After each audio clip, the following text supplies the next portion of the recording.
Hi, Don Lam here with the second and final video in our discussion of how Vietnam attract the next wave of FDI investment post-COVID-19. How Vietnam can attract high-quality FDI. Because the factor I discussed in the first video in this series on FDI, industry experts expected around 20% of China manufacturing sector will move out of the country in the coming years. Now, obviously, not all of that will come to Vietnam, but the country stands to attract a good portion of that for several reasons, including below. Wages are lower than China, up to about half. The quality of Vietnamese workforce is comparable to China, according to Japan External Trade Organization and others who have conducted study. Vietnam did an outstanding job controlling the outbreak, something business leaders around the world have noticed. Vietnam ranked well in the various decision-making scheme companies use to evaluate potential country for building factories. So what do FDI companies want? What are the key things companies look for when they consider making direct investment in another country? Well, first, they want a good supply of labor. They want to have enough people to work at their new factory, and ideally the labor will already have some skill or experience. Next, wherever they build a new factory, they need to be convenient to logistics. They have to be able to receive import of raw material and components from suppliers, and also be able to easily ship out when the finished product to the customer. Companies want to invest in countries where it's reasonably simple to do so, where the government welcomes businesses and where red tape is kept to a minimum. And finally, they want to invest in countries that are stable, both from a political and macroeconomic perspective. In most of these areas, Vietnam scores well and is rapidly improving in the others. What can Vietnam government do to attract FDI? Well, there are several things Vietnamese government can do to make the country even more attractive to FDI. One of them is to accelerate the building and improvement of infrastructures. Logistic costs continue to be among the highest in the region. Building our deep sea port near established industrial zone will help ease the import of material and export the finished good. Developing proper ring road around Ho Chi Minh City and Hanoi that bypass the CBD and better connect growing area on the outskirts of those cities is key to easing traffic congestion. To help spur economic development post-pandemic, the Vietnamese government is spending on these and other infrastructure projects. These and other measures should help improve Vietnam's standing in the World Bank Logistic Performance Index, where it's currently ranked 45. What can Vietnam government do? The ease of doing business is another area where the government can quickly make meaningful improvement. In the most recent World Bank Ease of Doing Business survey, Vietnam ranked 70, ahead of countries like Indonesia and the Philippines, but behind Malaysia and Thailand. While the government have made real improvement in this area, more needs to be done. So it's focusing on further cutting the red tape around things like setting up businesses, obtaining permit and license, and paying taxes. The government is planning a new FDI fast-track task force that will speed up the approval of new foreign investment with an eye on attracting quality companies that can provide good jobs to Vietnamese people.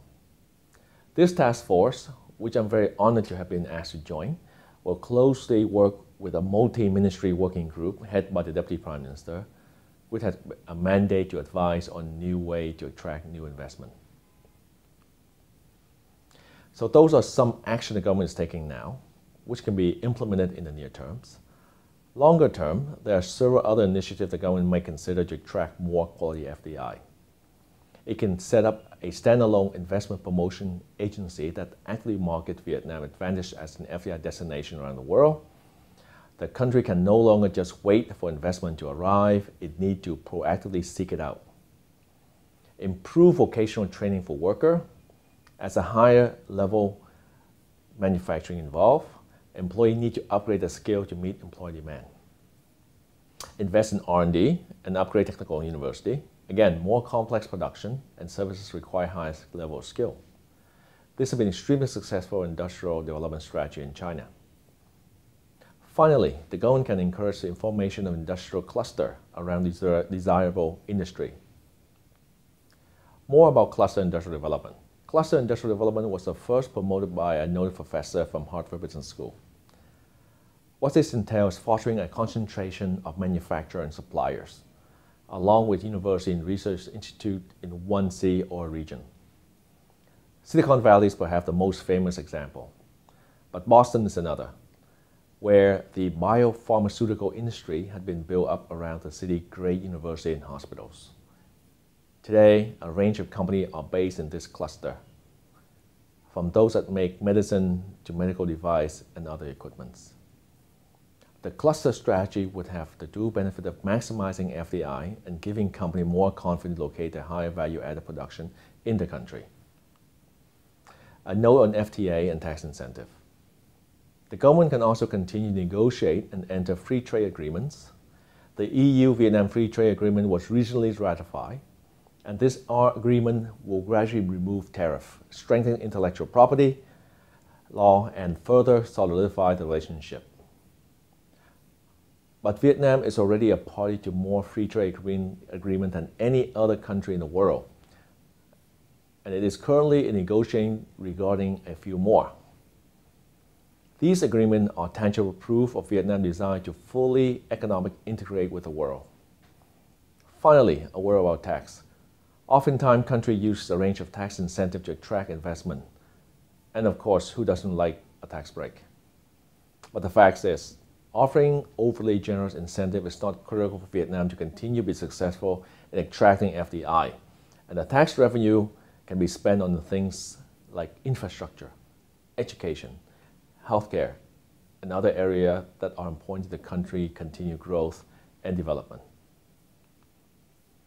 The next FDI wave will transform Vietnam's economy. As I mentioned earlier in this series, multinationals are realizing that they will need to move some of the manufacturing capability out of China. They have realized that they need to diversify their supply chain.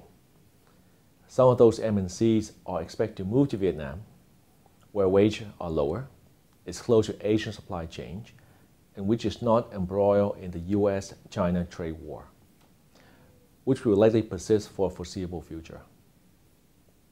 But in order to truly expand beyond China, MNCs need to ensure that they can source parts from a variety of suppliers. And this dynamic will benefit Vietnam. Before, manufacturers set up a factory here and largely import components, mainly from China. Now, we expect this company to work to develop local, Vietnam-based supply chain. We all expect there will be a major spillover benefit for local industry, which I'll talk about in a moment. How multinationals build their local firms' capacity? Well, in many different important ways. First, they will aim to identify local companies that can be potential supplier. Once they are convinced that these companies can meet the demand needs, they may take a stake in them or lend them capital. The multinational will follow up on upskilling the employees of local company in international practices such as TQM, financial planning, and other areas relating to optimizing production. Consulting firm may be enlisted to help local company operation more efficient and improve planning. An NMC may temporarily assign the executive to the local company to work with them. These are just a few ways that foreign companies can support their local partners. Once foreign firms build out their supply chains in Vietnam, there will be a range of spillover benefits for a local firm. First, knowledge transfer. As a broking institution say, advanced production technology, managerial knowledge, and working practice are transferred from FDI firm to local firm, boosting local producer productivities. Local firms will enhance their own operation to win the lucrative business of these FDI companies. These patterns of development are well established both in China in the early 2000s and elsewhere. FDI spillover transmission mechanism. At the company-to-company level, there are backward linkage between the MNC and the local supplier. Forward linkage between local supplier and horizontal spillover between the company. But the primary driver by which spillover benefit help accelerate the development of local industry are people. Locals who have gained valuable experience at multinational will often leave after 5 years to start their own company, which in turn supply their former employers or their competitor. If these employees aren't the entrepreneur sort, they may take the experience they gain at a foreign firm to a local one, where they may be able to boost their salary and not have to deal with the kind of red tape that some foreign firms are known for. Again, these are patterns previously seen in China, and we expect to see them here to some extent. The government can help. What can it do to help promote the spillover benefit? For one thing, they can look at an example of what the Singaporean government did more than 30 years ago. Back then, Singapore was rapidly developing in the manufacturing sector. Multinationals seeking to invest in operations there found that 90% of local suppliers could meet the quality standard, while 80% couldn't deliver as scheduled. To address these and related problems, the Singapore government established the Local Industry Upgrading Program, which brought together the government and multinationals to strengthen procurement linkage with local companies. As a result of this program, dozens of partnerships were formed, supply productivity rose by 17%, and value added per work went up 14%.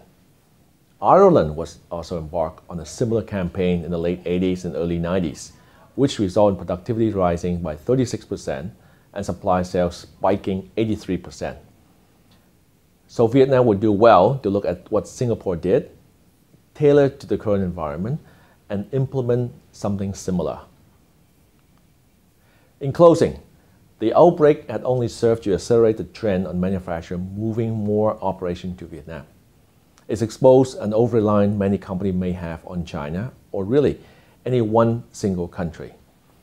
Many of those companies will later consider Vietnam, and the investment they make will have a massive and far-reaching benefit to the country economy and development. The government has a unique opportunity to leverage its success in managing the outbreak to promote the country as a destination for investment. Fortunately, it's recognized this and is already taking concrete steps to do so. For more information about the subject I cover in this video or any of our other videos, please visit our website, vinacapital.com, for more detail, report, and from our team. Thank you.